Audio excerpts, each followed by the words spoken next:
kita lakukan di saat Tuhan. Ya, lanjut. Gak dengar ya? Dengar. Dengar. Tadi ada orang bule yang ngomong, udah. Oh iya. Ulang pertanyaan kedua, tindakan konkret seperti apakah yang mau saudara lakukan di saat Tuhan terasa jauh? Kalau menurut saya, membatasi kesenangan duniawi dan mencari kehadiran Tuhan. Pertanyaan ketiga, dalam kelemahan saudara, kapan terakhir kali saudara datang kepada Tuhan dan hal apa yang sering menghalangi untuk datang kepada Tuhan? Kalau dari saya setiap hari datang kepada Tuhan. Kalau kelemahan saya datang kepada Tuhan itu ketika saya asik teleponan. Kadang saya lupa waktu untuk datang ke Tuhan. Dan kadang juga saya kecewa dengan Tuhan karena kadang Tuhan tidak menjawab doa saya. Seperti contohnya waktu 2017 ya, pas kakak saya sakit, waktu itu saya doa dengan jam 1,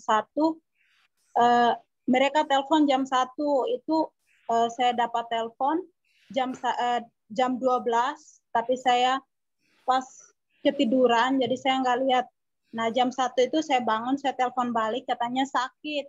Jadi saya bangun, saya doa gitu, saya nangis karena kakak saya itu, maksudnya kakak saya itu yang membiayai hidup mama saya gitu. Jadi saya doa gitu, saya doa minta kesembuhan. Dan tiba-tiba besoknya saya dengar kabar kalau kakak saya itu udah meninggal. Padahal kakak saya itu sakit cuma 2 hari loh. Dan kakak saya ke rumah sakit juga itu katanya mau cek penyakit, itu aja. Nah, tiba-tiba jam 3 teman kakak saya itu telepon kalau kakak saya itu udah meninggal. Jadi saya kecewa di situ. Saya kecewa karena Tuhan tidak menjawab doa saya. Itu aja. Terima kasih. Oke. Ini dari grupnya Pak Ujang tadi ya? Ya. Dari grup saya itu. Oke, sip. Kita ke grupnya siapa berikutnya? Pak Niki. Grupnya Pak Anton ada? Ya. Pak Niki, oke. Pak Niki, Pak. Oke. Ya, makasih. Di grup saya itu ada Pak Andi, Andreas, dan Ibu Yurita. Iya, oke. Berempat. Jadi kita udah membahas mengenai pertanyaan yang pertama, bagaimana kita dapat tetap fokus pada kehadiran Tuhan walaupun Tuhan itu terasa jauh. Nah, di sini memang ada beberapa jawaban. Kalau dari Pak Andreas tadi katakan itu berdoa dan mengakui kesalahan kita. Sedangkan Pak Andi itu berkata andalkan Tuhan dalam segala hal. Dan memang itu semua benar. Ya, yang kita lakukan memang berdoa dan mengakui kesalahan kita. Mungkin akan ditambahkan oleh Pak Andreas di sini, Pak. Silakan, Pak. Pak Andreas, ada yang mau ditambahin?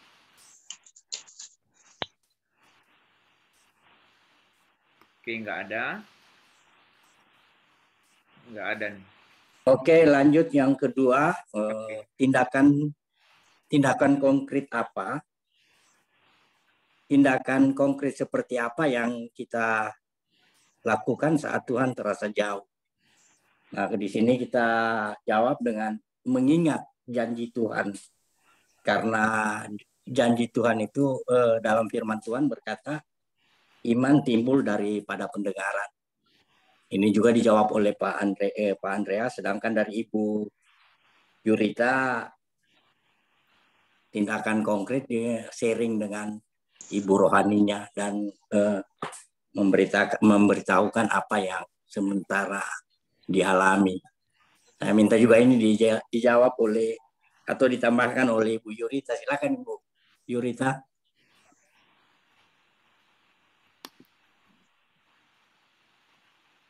Silakan, Bu.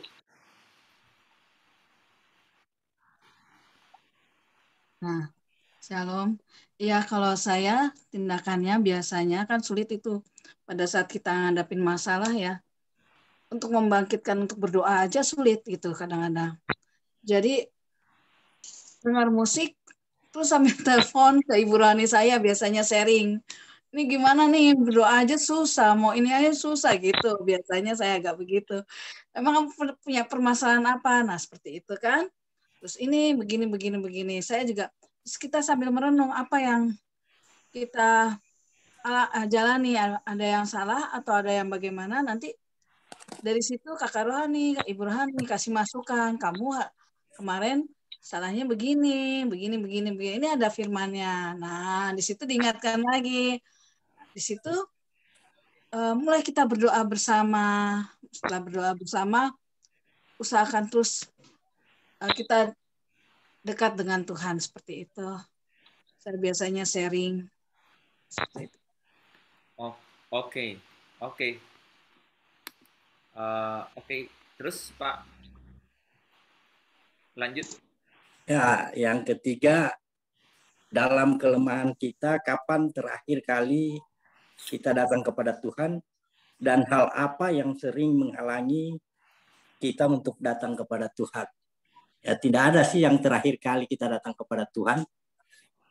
Kita datang hari-hari dan setiap waktu kepada Tuhan untuk supaya kita bisa jadi seperti Tuhan.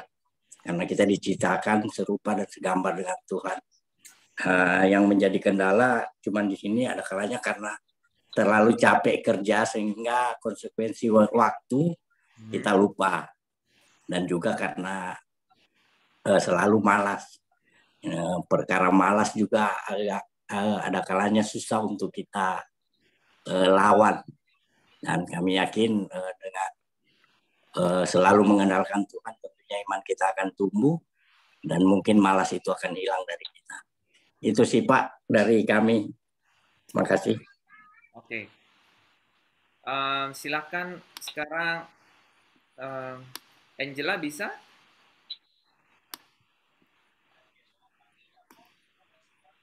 Angela monitor belum ya? Oke, silakan Angela. Iya Pak. Silakan. Saya akan menjawab yang pertama dari kelompok saya. Nanti yang kedua akan dijawab sama Minarti. Akan menyimpulkan yang pertama, bagaimana caranya kita harus tetap fokus kehadirat Tuhan. Bagaimana kita caranya tetap fokus adalah kita harus mencintai Tuhan. Dan biar kita mau dipimpin oleh Roh Allah dan menyalipkan keinginan daging yang meniadakan damai sejahtera di dalam diri kita. Kalau muncul fotonya. Itu yang dapat disimpulkan dari kelompok kami yang pertama. Yang kedua, tindakan konkret seperti apakah yang mau saudara lakukan di saat Tuhan terasa jauh. Yang mungkin kita lakukan itu adalah berdoa, membaca firman Tuhan, dan membawa pujian. Tentunya itu kidung ratapan pujian. Itu lagunya. Mampirlah dengar doaku, Yesus penebus, orang lain kau hampiri, jangan jalan terus. Yesus Tuhan, dengar doaku, orang lain kau hampiri, jangan jalan terus. Itu pertanyaan. Oke. Itu pertanyaan ketiga dijawab oleh Ibu Yulinda.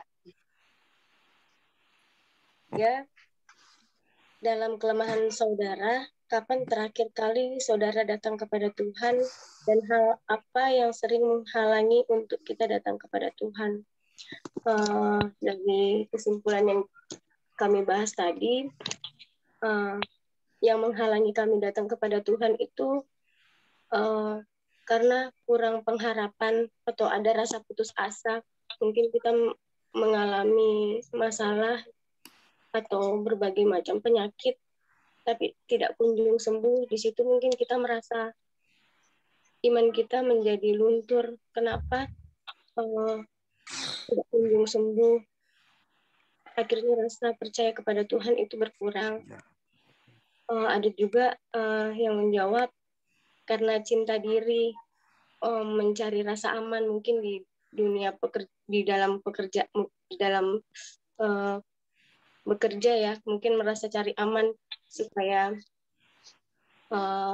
terhindar dari masalah atau pertanyaan dari atasan seperti itu. Dan juga yang menghalangi kita datang kepada Tuhan, mungkin kita sudah merasa nyaman dengan kehidupan kita, akhirnya kita tidak begitu mau ikut beribadah, yaitu mungkin kami bisa menaikkan semua pujian. Lebih tepatnya untuk pertanyaan nomor 3 ini, waktu Tuhan. Langsung ke refnya. Waktu Tuhan pasti yang terbaik.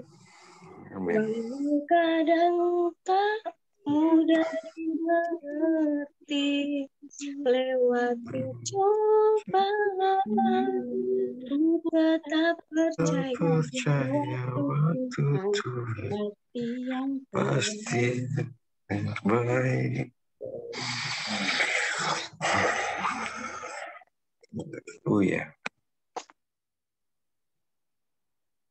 Sampai Pak Yonas tarik nafasnya panjang sekali. Aduh, enggak. Aduh, sorry. Minta maaf, Pak. Aduh, ini speaker. Enggak, maksud saya baik. Jadi kalau kita nyanyi lagu Waktu Tuhan itu memang harus dalam sekali. Dan mengetahui latar belakangnya. Ada sayangnya, Pak. Wajahnya nggak ada tuh. Iya. Jadi waktu kita bilang ada hal-hal yang menghalangi kita ya, ada hal-hal yang menghalangi kita untuk datang pada Tuhan dalam keadaan yang terasa tertekan atau punya masalah, maka memang kadang-kadang masalahnya adalah kita itu sudah putus harapan gitu. Udah panjang sekali doa-doa itu misalnya gitu ya. Tapi ya tidak kunjung dijawab gitu ya. Nah, tadi jawabannya itu adalah ada waktunya Tuhan. Jadi jangan pernah lelah ya, di jalannya Tuhan. Oke. Berikutnya dari grupnya Pak Saiful, silakan. Iya, ayo Pak Christian. Pak, ya. Christian ya. Christian. Semua cewek. Ya, Christian. Oke. Simpulkan saja dari kami. Yang pertama, nanti juga akan ditambahkan ke teman-teman yang lain dari Christian dan Ibu Sieni. Dan yang pertama, bagaimana caranya agar saudara tetap fokus pada kehadiran Tuhan ketika Allah merasa lebih jauh. Yang pertama yang kami dapat yang itu mungkin begitu banyak rintangan cobaan yang kita alami, tetapi kita tetap datang kepada Tuhan dan rela menderita karena Kristus. Dan juga ada beberapa hal tetap fokus pada kehadiran Tuhan. Caranya apa? Yaitu baca Alkitab, berdoa dan memuji Tuhan dengan pujian penyembahan kita. Dan mungkin akan ditambahkan dari Ibu Sieni dengan yang pertama. Silakan Bu Sieni. Yang pertama apa tadi ya? Ketika Allah terasa jauh. Ketika bagaimana kita tetap fokus pada Tuhan? waktu terasa jauh Tuhan ya kita intim sama Tuhan, berserah sama Tuhan, mendekatkan diri kepada Tuhan, mencari persekutuan supaya iman kita nggak lemah, tidak lemah, selalu mencari Tuhan, fokus sama Tuhan, berserah sama Tuhan, mencari kehadirat Tuhan yang kita dapatkan supaya iman kita nggak punya kelemahan gitu Pak, supaya kita dikuatkan sewaktu iman kita lagi lemah ya kita ya mencari Tuhan lah, cari persekutuan apa gitu, atau melalui Zoom atau apa gitu Pak, supaya iman kita dikuatkan gitu Pak. Oke, terima kasih Bu Siani. Terima kasih Pak, ya gitu Pak. Terima kasih Bu Siani. Ya itu aja. Oke, thank you. Lanjut Pak. Yang kedua yaitu tindakan konkret seperti apa ketika Tuhan merasa jauh dari kita. Tuhan yang pertama pertanyaannya bukan Tuhan merasa jauh kan? Tindakan konkret seperti apakah yang mau tindakan konkret tadi, tindakan konkret. Ya, tindakan yang konkret. Seperti yang nyata. Apa ketika Tuhan jauh dari kita ya? Bukan Tuhan, tetap jauh. Ketika Tuhan terasa jauh. Rasanya doa. Ketika Tuhan terasa jauh.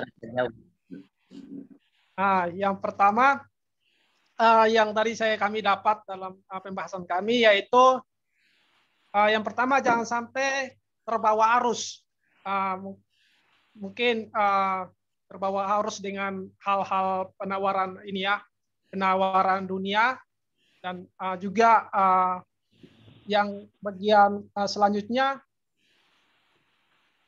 mendekatkan diri pada Tuhan, dan jangan sampai kita lari dari hal-hal yang duniawi. Jadi di sini dijelaskan bahwa ketika ada masalah, di mana ketika kita mengalami masalah, di situ ada kekuatan Allah yang menjadi nyata atas setiap kita. Tetap menyembah Tuhan, memuji dan taat pada Tuhan. Ketika kita mengalami fitnah, mungkin dari orang lain, dan juga berbagai macam hal yang kita alami ketika kita datang pada Tuhan, tentu Tuhan akan memberikan kita jalan yang terbaik. Mungkin akan ditambahkan dari Anggi. Silakan Anggi.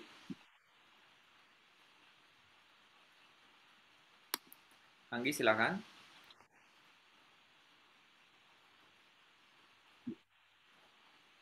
Ya, silakan bisa. Tindakan konkret seperti apakah yang mau saudara lakukan di saat Tuhan terasa jauh? Yang menurut saya, tindakan yang akan saya lakukan di saat saya merasa Tuhan jauh dari saya, yaitu lebih mendekatkan diri dan fokus untuk kembali ke jalan Tuhan. Terima kasih. Oke, lanjut. Oke, yang bagian ketiga yaitu dalam kelemahan kita ketika kita datang pada Tuhan, apa yang mengalami halangan kita datang pada Tuhan ya? Pertanyaannya seperti itu ya? Ya. Yang pertama yang kami diskusikan yaitu yang pertama kesenangan atau hobi kesukaan kita dengan penawaran-penawaran dunia. Mungkin tadi kita juga ada beberapa yang kesaksian. Di situ ada banyak hal penawaran dunia, mungkin banyak beda-beda ya dengan kalau saya sendiri ada penawarannya, yaitu ya tentu Alkitab katakan harta tata wanita, dan mungkin pengalaman saya itu ada wanita, karena firman Tuhan katakan pandang laki-laki itu pasti memandang saja sudah jatuh dalam memandang dan mengingini saja sudah jatuh. Jadi itu menjadi suatu penghalang bagi saya, dan juga ada beberapa hal yang juga diskusikan bahwa jangan sampai Tuhan itu dinomor duakan, dan sehingga kita bagaimana kita mencari Tuhan, yaitu kita tetap utamakan Tuhan dalam hidup kita. mungkin akan ditambahkan dari Pak Saiful, bisa lebih. Iya. Yang ketiga itu yang menghalangi ya. Kadang-kadang perlu kita yang dari kesimpulan tadi yang dikatakan harus introspeksi diri. Kalau Tuhan merasa jauh, kita introspeksi diri, ada apa? Ya, sebetulnya Tuhan tidak pernah jauh, tapi kitanya yang suka menjauh. Tapi yang menghalangi ya itu tadi, hobi, kesenangan, mau datang kepada Tuhan, tanggung nih lagi ini, maaf. Nah gitu ya, itu yang jadi menghalangi. Menghalangi, Tuhan tidak pernah terhalangi, tapi kita yang bikin penghalang. Ya. Kita yang jadi bikin menghalang. Ya, makasih ya. Oke. Sekarang grupnya Bu Esther ya. Bu Esther. Kenapa ibu? Kok ibu bingung? Ibu bingung? Ibu nggak punya grup? Iya. Iya. Kalau tadi kami diskusikan sama ya, apa dibilang? Ya. Bagaimana caranya agar saudara dapat tetap fokus pada kehadiran Tuhan ketika Tuhan terasa jauh. Jadi sebenarnya Tuhan tuh nggak pernah jauh. Gitu. Tuhan nggak pernah jauh. Kita yang menjauh dari Tuhan.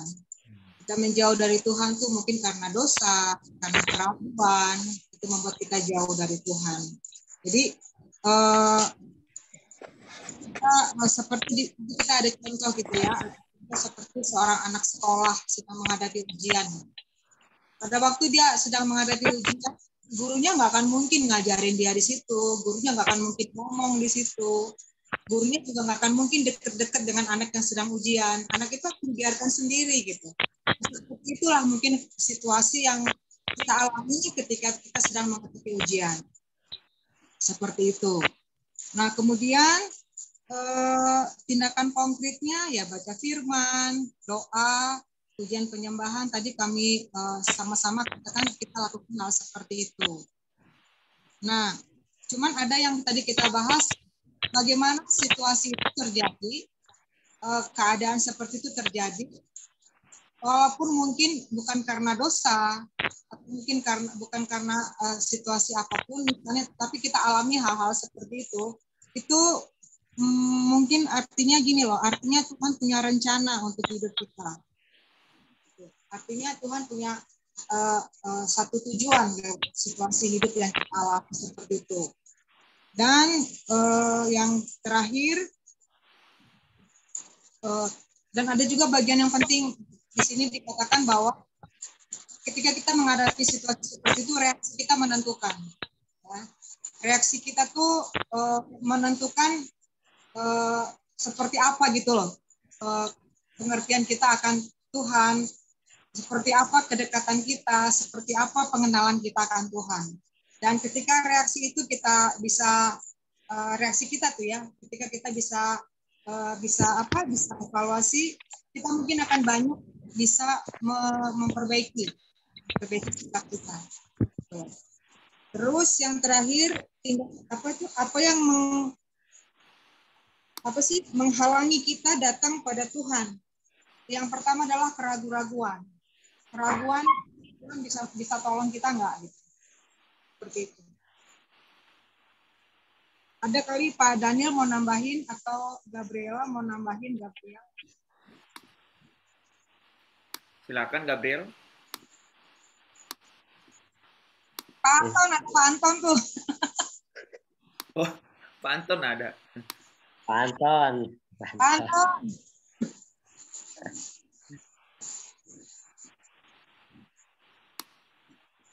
Siap. Gabriel mau nambahin? Silakan Gabriel, silakan. Ayo tambahin Gabriel. Ya. Pertanyaan saya sebut lagi pertanyaan nomor 3. Ya. Jadi di dalam keadaan yang seperti kita itu jauh dari Tuhan, ya, kita kan harusnya datang pada Tuhan. Nah, apa yang menghalangi kita datang pada Tuhan dalam keadaan seperti itu? Bukan keadaan umum ya. Kalau keadaan umum tuh yang menghalangi orang datang sama Tuhan tuh ya malas, ya lagi banyak berkat, banyak duit, punya solusi lain, lagi tenar, lagi populer gitu kan, lagi sibuk pelayanan. Nah, itu banyak tuh datang orang. Tapi itu kan umum. Nah, ini sekarang khusus nih temanya. Pada saat kita terasa jauh dari Tuhan dan tentu saja kita mau datang pada Tuhan, apa yang menghalangi ketika kita mau datang? Itu loh. Pertanyaannya begitu. Jadi bukan umum pertanyaannya. Ya. Oke. Kalau dari saya, yang menghalangi kita dan tidak datang pada Tuhan itu, kalau dari pribadi saya itu, satu hal kemalasan saya juga, kemalasan, ataupun tadi Bu Esther katakan bahwa itu pun kita meragukan Tuhan. Jadi yang satu hal membuat kita tidak mendekat pada Tuhan atau tidak bersandar pada Tuhan itu karena kita meragukan Tuhan.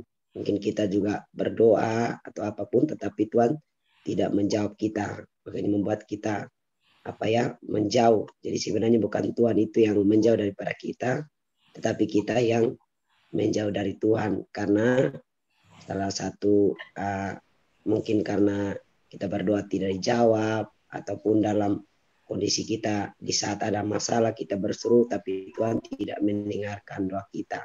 Itulah salah satu yang membuat kita menjauh dari Tuhan. Ini itu saja dari saya. Terima kasih. Oke, terima kasih. Sekarang grupnya Pak Jonas, ada Bu Nilma, ada Elizabeth. Shalom. Shalom, oke, silakan. Oke, dari kelompok kami, jadi saya yang mewakili. Oke, silakan. Videonya dibuka ya, Elizabeth. Pak Jonas nih selalu tanyain video ya. Jonas. Ayo kita ke materinya dulu ya. Oke. Bagaimana caranya agar saudara dapat tetap terfokus pada kehadiran, terutama ketika Allah terasa jauh. Yang pertama itu sesuai hasil diskusinya, fokus pada Tuhan yang sanggup menolong. Terus tidak menjauhkan diri dari pertemuan ibadah seperti pada Zoom ini. Kita tidak boleh malas, tidak boleh merasa bosan, tidak boleh merasa kita udah merasa sombong kalau kita udah mengetahui segalanya. Terus yang ketiganya hubungan dengan Tuhan. Hubungan dengan Tuhan itu di mana kita itu, hati kita itu harus selalu terhubung dengan Tuhan atau terkoneksi dengan Tuhan. Hubungan dengan Tuhan itu pilihan ya. Kita mau memilih jauh atau mau memilih mendekat dengan Tuhan. Karena Tuhan itu selalu mengetok pintu. Kita itu mau membukakan pintu atau tidak, ya itu pilihan kita. Itu sih pertanyaan jawaban dari pertanyaan nomor 1. Nomor 2-nya, tindakan konkret seperti apakah yang mau saudara lakukan di saat Tuhan terasa jauh? Jawabannya, selalu berusaha untuk menghadirkan Roh Kudus dalam hidup kita. Yang kedua, minta pertolongan Tuhan untuk mengendalikan pikiran atau mindset kita. Yang ketiga, kesadaran. Kesadaran itu kita sadar, kita harus sadar, kita harus peka gitu. Kita menyadari apakah kita itu jauh, apakah kita itu dekat gitu. Nah, itu dari kesadaran. Yang menyadari sih. Yang ketiga, pertanyaan yang ketiga, dalam kelemahan saudara, kapan terakhir kali saudara datang kepada Tuhan? Setiap hari. Setiap saat. Dan hal apa yang sering menghalangi untuk datang pada Tuhan? Yang pertama, kesibukan atau rutinitas sehari-hari. Yang kedua itu kita menjadi hamba uang. dan menomorduakan Tuhan, tidak mengutamakan Tuhan. Yang ketiga, mengandalkan kekuatan sendiri. Kita tidak menempatkan Tuhan dalam persoalan kita larut dalam persoalan. Jadi kita selalu mengandalkan kekuatan sendiri. Itu sih jawaban dari diskusi dari kelompok kami. Terima kasih. Luar biasa. Boleh menambahkan Pak Jonas? Ini dari ini saya udah nunggu, saya udah langsung mau ini Pak Jonas mana nih? Soalnya Nah, melengkapi aja Bapak Hens pertanyaan nomor 2 itu. Appetizer apa dessert itu memang yang paling penutup ya memang. Ayo Pak Jonas. Pertanyaan nomor 2 tuh terkesan jawabannya itu apa jawabannya sama kayak pertanyaan nomor 1 itu. Ini menarik. Ini menarik. Ini menarik, Pak Jonas. Sebelum Bapak lanjut, itu memang menarik. Di grup saya juga udah dibahas tadi. Tapi nanti kita akan lihat tuh. Sebenarnya pertanyaan hampir-hampir semua orang jawab pertanyaan pertama itu sebenarnya jawaban nomor 2. Iya, mirip ke pertanyaan nomor 2, Bapak. Jadi saya mau jawab, saya mau mengutip firman Tuhan aja, Pak. Itu pertanyaan nomor 2 tuh ada dalam firman Tuhan itu. Nih, ini diam-diam nggak kasih gambar, rupanya perhatiannya ini luar biasa. Jadi benar teman-teman, pertanyaan nomor 1 itu kebanyakan dijawabnya itu sebenarnya jawaban nomor 2. Benar. Nah, saya tadi tuh sedang cari, ini jawaban nomor 1 nih, mana nih gitu. Oke, lanjut. Saya lanjut ya Pak? Lanjut, aku kan cuman, tadi kan Bapak. Saya mau itu, kalau pertanyaan nomor 1 itu buka kamera Pak, buka kamera. Nah, Pak Yonas, nggak sah kalau Pak Yonas nggak buka videonya. Iya sebentar Bu, aduh saya cari dulu ini. Mau ikut nggak? Mau pulang nggak bareng-bareng? Aduh lagi di ini nih, aduh. Nggak sah Pak, nggak sah. Nah begitu. Jadi pertanyaan nomor 1, nomor 2 tuh mirip-mirip jawabannya Bu. Nih Pak Ujang nih, perhatiin. Mirip-mirip. Pertanyaan Pak Ujang. Mirip-mirip jawabannya Bapak. Kalau menurut saya nomor 2 itu saya mengutip firman Tuhan dari Matius 22 itu. Kalau jawaban nomor 2 itu, kasihilah Tuhan Allahmu dengan segenap hatimu, dengan segenap jiwamu dan dengan segenap akal budimu. Itulah hukum yang utama dan yang pertama. Dan hukum yang kedua adalah sama dengan itu, ialah kasihlah sama manusia seperti dirimu sendiri. Terus pada Yohanes 4 ayat 20 itu, sebab orang tidak mengasihi saudaranya yang kelihatan, tidak dapat juga mengasihi Allah yang tidak kelihatan gitu. Jadi dari pertanyaan nomor 2 itu saya kira mungkin lebih konkret ke situ Pak. Makanya Tuhan menjauhkan tuh kalau kita tidak mengasihi Tuhan. Itu enggak ke nomor 1. Iya. Enggak ke nomor 1 itu ya? Jawaban nomor 1 itu. Terus yang nomor 2 itu ya itu. Pak, pertanyaan pertama itu bilang bagaimana. Jadi pertanyaan itu bagaimana. Nah, terus pertanyaan bagaimana itu sebenarnya mau bilang apa? Gitu kan? Karena itu tindakannya. Terus yang pertama itu bagaimana gitu. Nah, jadi saya kalau Bapak jawab mengenai kasih itu saya cenderung kalau jawaban nomor 2 tuh banyak tadi, banyak dan bagus-bagus. Tapi pertanyaan nomor pertamanya yang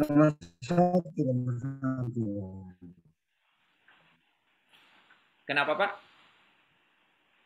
Aku pikir itu ke nomor 1. Lanjut Bapak. Saya itu nomor 1. Iya nomor 1 Pak. Oke. Sorry saya nggak lihat ini di BA lagi. Teman-teman, nih ini pertanyaannya itu. Iya kan judulnya itu sebenarnya adalah ketika Tuhan terasa jauh, kan gitu. Jadi maksudnya bukan keadaan umum, bukan keadaan ketika segala sesuatunya itu normal begitu. When God seems far away gitu. Ketika Tuhan itu rasanya jauh, rasanya memang tidak jauh kan. Bu Esther tadi udah bilang tuh dia tidak pernah jauh karena Allah itu maha hadir ya, transenden ya. Dan imanen gitu. Bahkan boro-boro jauh teman-teman. ada di dalam kita gitu. Bahkan dia bilang ada di dalam kamu gitu. Ya, dia berdiam gitu di dalam kita. Jadi dia memang tapi pertanyaan pertamanya itu bagaimana kita tetap fokus sementara kita merasa bahwa kehadiran Tuhan itu bahwa kehadiran Tuhan itu tetap fokus pada kehadiran Tuhan, terutama ketika Allah itu terasa jauh. Jadi bagaimana? Nah, jadi keadaannya pasti nggak normal kan? Nggak normal kan? Kita pasti dalam keadaan ada masalah, tertekan, konflik. Jangan jauh-jauh nih. Misalnya Pak Ujang bilang lagi sakit. Kelemahan tubuh kan? Kelemahan tubuh. Itu namanya apa-apa juga tidak normal dong. Karena tubuh kita yang membuat keadaannya menjadi tidak normal gitu. Ya kan? Ya, tubuh lemah udah susah kan? Tubuh lemah itu pasti keadaannya memang tidak normal. Nah, bagaimana caranya? Sulap apa yang perlu gitu? Gitu kan? Gitu kan, tadi tuh jawaban nomor 2 itu tindakannya apa? Kalau tindakannya kita orang percaya mudah ya, datanglah sama Tuhan. Datang sama Tuhan itu caranya ya datang di dalam doa, gitu ya. Datang di dalam hadiratnya, kemudian datang memuji Dia, gitu ya. Kemudian mendekatkan diri kepada firman-Nya yang ada di tengah-tengah kita, karena firman itu yang hidup. Tapi itu kan tindakan-tindakan yang kita lakukan, tapi kita ini sedang dalam masalah gitu. Nah, contohnya tadi Pak Santun tuh, telepon menantunya COVID. Wah, seketika nggak suka cita dong. Nah, pasti berduka cita kan? Gitu. Hati itu terasa, waduh, gimana ya gitu. Gimana ya? Kan gitu. Gimana ya? Gitu. Nah, sekarang bagaimana untuk tetap fokus kepada kehadiran Tuhan dalam keadaan seperti itu? Itu kira-kira kan pertanyaan. Berarti nggak fokus, Bapak Hen. Ngantuk dia. Oke. Saya lanjut ya. Jadi bagaimana tetap fokus kepada kehadiran Tuhan dalam keadaan kan Tuhan tetap hadir tuh. Bagaimana kita bisa tetap? Nah, saya tadi menarik sesuatu begini, teman-teman. Waktu hubungan teman-teman nih dengan pasangan ya, dengan pasangan, kalau suami istri gitu ya. Kalau ada hubungan sahabat-sahabat, kalau ada hubungan pacaran-pacaran. Kalau hubungan lagi apa? Lagi terganggu. Apa yang bisa mengobati gitu. Ya, apa yang bisa mengobatinya gitu. Beda nih orang yang udah nikah, beda pasti dengan orang yang belum nikah gitu. Karena udah nikah itu komitmen namanya. Gitu ya. Gitu. Kalau yang belum nikah apa gitu. Nah, saya bilang tadi bahwa kita di Jemaat Efesus, Tuhan bilang, engkau telah meninggalkan kasihmu yang semula. Gitu. Jadi saya contoh dari diri sendiri gitu ya. Kalau keadaan lagi tertekan, lagi banyak daftar masalah gitu ya. Ya, saya langsung ingat kasihnya, ingat kebaikannya gitu. Jadi saya datang langsung pada mutiara yang aku simpan dalam hidupku bahwa Yesus itu baik. Yesus itu sangat baik. Dan apapun yang terjadi, aku punya yang namanya dwelling place. Aku punya yang namanya tempat terindah dalam hidupku yang tidak bisa diganggu-gugat oleh siapapun, oleh apapun, oleh keadaan apapun. Bahwa aku pernah bertemu dengan Dia di tempat itu. Dan that is a moment of truth. Itu adalah momen yang luar biasa dalam hidup saya. Gitu. Di situ aku bisa bilang, ku cinta kau Yesus, hanya engkau bagiku Yesus, sungguh ku rindu mengatakannya. Benar. Jadi aku nggak mikir bahwa ada masalah. Gitu loh. Itu lagu itu kan mau bilang begitu. Betapa aku mengasihimu. Jadi bahwa sungguh ku rindu mengatakannya bahwa hanya engkau bagiku. Sekalipun ada masalah gitu. Yesus adalah cukup bagiku. Gitu. Karena kok bisa? Karena aku pernah merasakannya bahwa Dia datang dan menjamah hidupku. Yesus jamah segenap hidupku. Itu di dalam keadaan yang terpuruk, tertekan, come to Jesus and remember His grace, His love, gitu.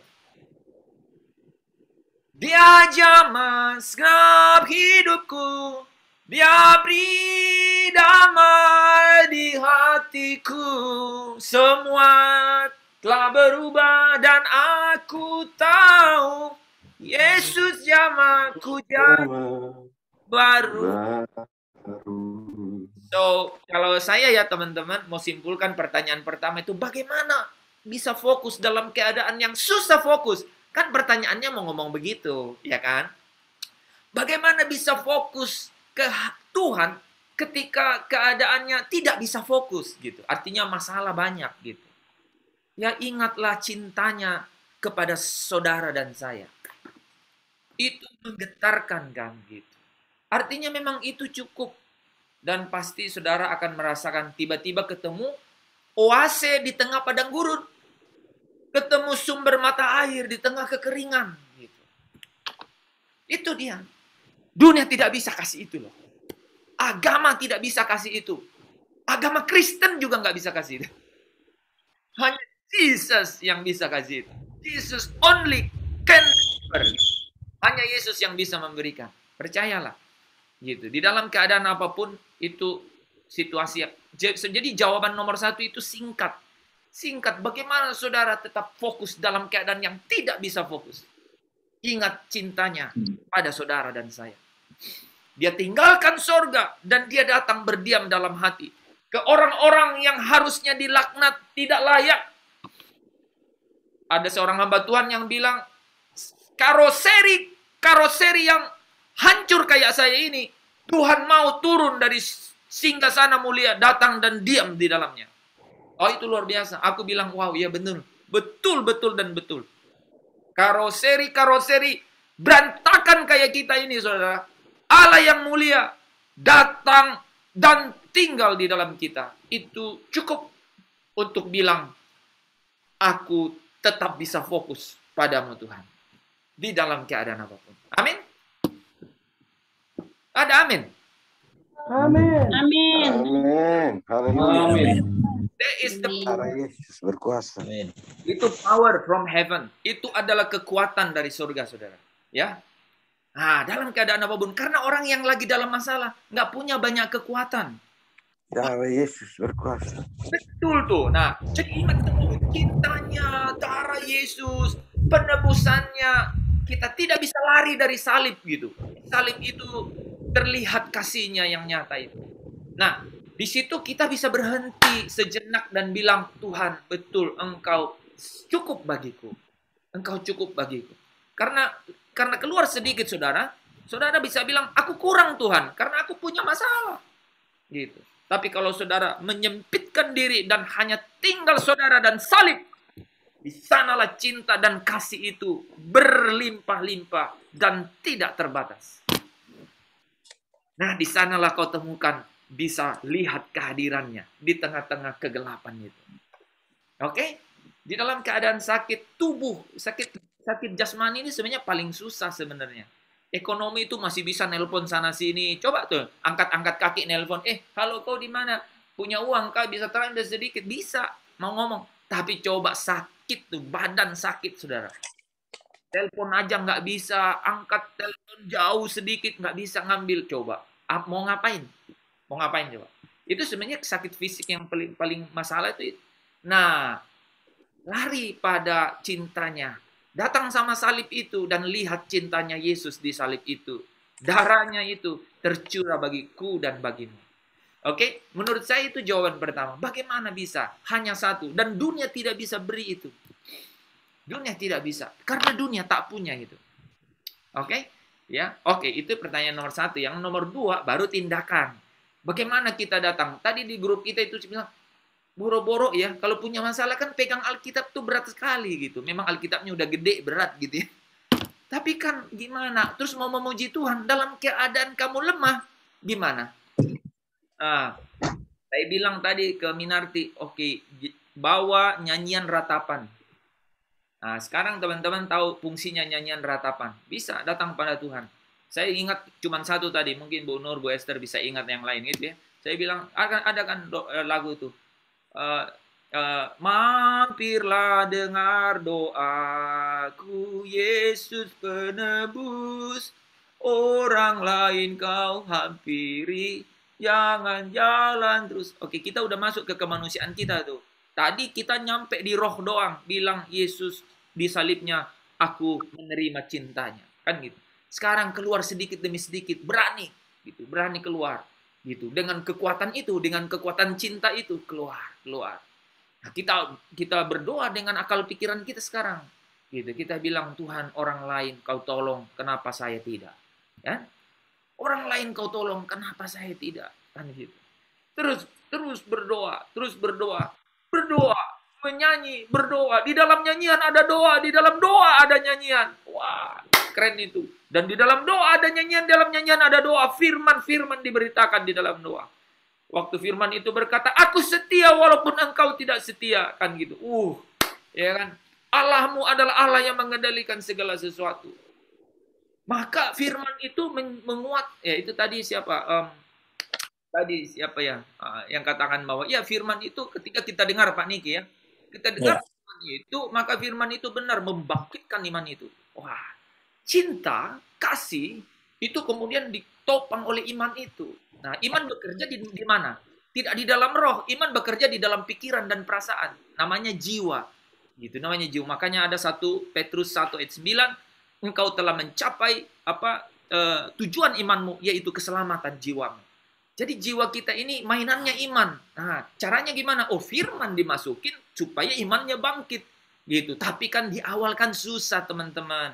Angkat Alkitab saja kan, kecuali di dalam Alkitab itu ada amplop isinya uang. Mungkin lah, tapi kan kita cari uangnya. Ya kan? Nggak cari firmannya. Nah, tapi awalnya itu kita bisa datang dengan jiwa yang meratap gitu. Datang pada Tuhan. Menangis di kaki Tuhan. Di dalam itu mulai. Nah, itu menurut saya pertanyaan nomor 2 itu. Jadi ada tindakan-tindakan praktis memang. Ada 3 sih kata kunci kan. Pujian, doa, firman. Itu pasti menjadi ini. Nah, apapun ya medianya. Kita bisa saja baca Alkitab. Atau tadi ya telepon kakak rohani. Ya kan? Kakak rohani kalau nggak bilangin firman sama, pasti tidak memberi apa-apa. Ya kan? Nah, justru terkait dengan pertanyaan nomor 3, bagus tuh tadi Elizabeth jabarkan cukup bagus tuh. Jadi pertanyaan nomor 3 itu dalam keadaan seperti itu, ya ada masalah, gitu ya, kita tertekan, kita harusnya datang dan sama Tuhan. Datang harusnya kan sama Tuhan, seperti pertanyaan nomor 2. Tapi pertanyaan nomor 3 mau bilang, apa yang menghalangi kita tidak datang sama Tuhan? Itu loh pertanyaannya. Gitu. Ya kan? Apa yang bisa menghalangi? Padahal kita udah cerita tadi kan. Kita bisa nyanyi, mampirlah dengar. Jadi orang tuh kalau udah dalam tekanan, secara normal seolah-olah datang sama Tuhan kan gitu. Nah ini ada nih pertanyaan menggelitik, tapi ada yang enggak. Oh ya, benar nggak sih? Betul nggak sih ada yang nggak datang sama Tuhan padahal ada masalah? Apa betul? Oh, rupanya betul. Nah, ada 3 hal yang bisa membuat saudara tidak datang sama Tuhan. Pertama, tadi Elizabeth cerita. Diri kita sendiri. Diri kita sendiri. Kita merasa mampu buat solusi sendiri. Gitu kan? Liar sendiri, cari solusi sendiri. Tadi juga Angela cerita itu ya. Kita merasa kita mampu sehingga kita cari jalan sendiri. Kita nggak datang sama Tuhan karena kita. Yang kedua, orang lain. Orang lain. Tiba-tiba lagi punya masalah nih, tiba-tiba ada teman nelpon. Minarti lagi di mana? Wah, gua ini nih lagi moodnya nggak bagus. Oke, ayo keluar. Kita pergi ke Starbucks bentar, minum ice caramel macchiato. Nih gitu kan. Dingin, kopi, kafein. Wah, teman-teman udah pernah ya minum kopi. Minum kopi itu memang ada kafeinnya, itu secara fisik itu memang bisa mempengaruhi ini kan. Namanya enzim-enzim tertentu sehingga kita tuh jadi nyaman. Tapi kan sementara tuh. Itu bisa menghalangi datang sama Tuhan. Orang-orang lain. Misalnya tadi telepon kakak rohani. Kalau kakak rohaninya ngomong, ini firmannya begini, oke. Tapi kalau kakak rohaninya bilang gini loh, lu tahu nggak, itu ada tuh seminar motivator. Nah gitu. Kalau dia udah ngomong gitu, nah itu yang menghalangi datang sama Tuhan. Ada seminar motivator. Itu tahu nggak, dalam 7 hari lo bisa balik moodnya lo. Itu kan kayak begitu, itu bisa menghalangi kan. Yang ketiga, Tuhan. Apa nih mengenai Tuhan ya? Kenapa kok faktor Tuhan? Faktor Tuhan bukan Tuhannya loh ya. Itu tadi ke Yolinda cerita, terus siapa tadi beberapa cerita, banyak nih yang cerita. Bahwa kita tuh kayaknya seolah-olah udah putus asa sama Tuhan. Udah habis harap. Kayaknya sumbu kita udah pendek. Ya, Tuhan, ini udah 15 tahun. Aku dengar Bu Esther kemarin cerita ada seorang pengusaha yang pengusaha itulah yang sakit 25 tahun. 25. Holland Bakery. Jangan sebut, Bu. Oke. Tuh kebayang ya, 25 years itu, 25 tahun. Lay down. Kebayang ya, gitu. Dia buat kita seolah-olah dia layak ngomong, Tuhan, di mana kau kan gitu. Karena seolah-olah gitu kan. Jadi dia putus harap, putus asa. Tapi tahukah saudara, orang lumpuh yang di pinggir kolam Bethesda itu 38 tahun. Ya kan? Tapi dia tetap berharap. Waktu Tuhan pasti yang terbaik. Yang terbaik. Terus. Waktu Tuhan pasti yang terbaik. Kalau kadang jadi mengerti melewati coba, ku tetap percaya waktu Tuhan yang terbaik. Kedengarannya nggak enak, tapi teman-teman rasainnya mudah-mudahan enak. Iya, ya kedengarannya bisa nggak enak ya. Tapi di sini nggak enak. Cuman kan di hati waktu teman-teman nyanyi dengan tulus, pasti rasanya enak. Ya, coba. Memang di sini karena di sini kan tabrakan semua. Tapi kan bukan ini yang jadi. Kenapa lagi? Bukan ini ada HP yang bunyi, Pak. Ya. Jadi demon dua HP. Gitu. Jadi yang satunya bunyi ya kedengaran sama yang satu gitu Pak Jonas. Nah, Minarti aja menyanyi Bapak Hen. Iya. Minarti menyanyi Pak. Suaranya bagus ya kayak ini. Betaria Sonata deh. Tadi kan udah nyanyi Pak yang terdengar doaku. Oke, teman-teman, kira-kira malam ini itu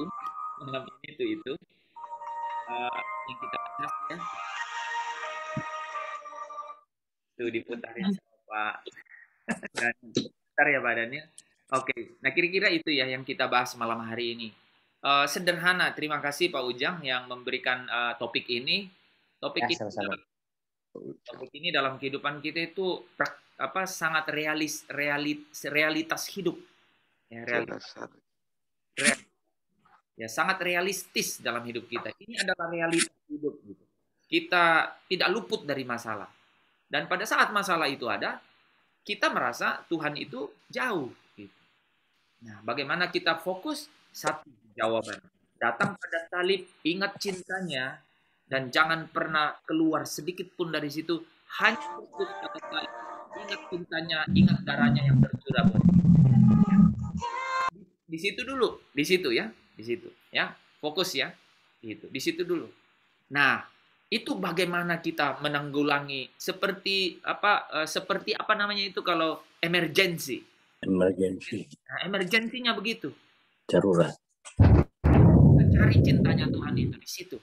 Gitu. Di sana kita ketemu pertama kali, saudara, pasti teman-teman yang sangat intim dengan Tuhan pasti mengerti yang saya bilang ini. Bahwa di sanalah kita ketemu dengan sangat hangat dengan Dia.